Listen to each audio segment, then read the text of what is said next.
This lesson's all about Stalin's industrial policies, factories. It's called the 5-year plans.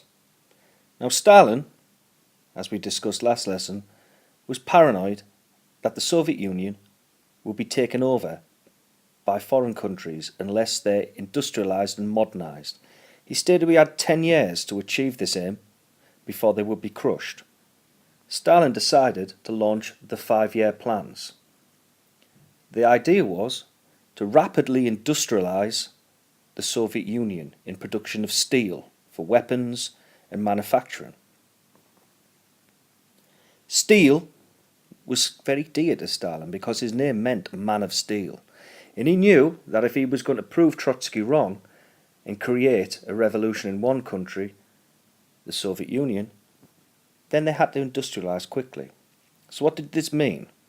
Well, as we discussed last lesson, it meant forcing millions of peasants off the land and into factories to produce steel.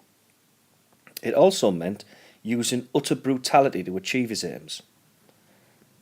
Many people, millions, were sent to something called the Gulag, where they were used as forced labour on these steel production plants. These conditions were brutal and harsh, as we will look at next lesson on the Gulag. He also used his secret police, the NKVD. They maintained discipline in the factories. You could be summarily shot if you were late for work.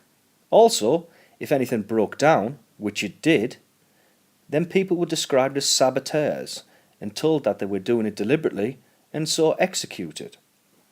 So what impact did this have? Well, in the short term, progress was slow.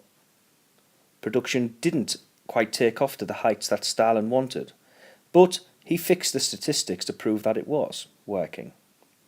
And this would always happen because you've got unskilled labour doing these things. However, over time, the 5-year plan did work. Soviet Russia produced 400% more steel than it had previously done.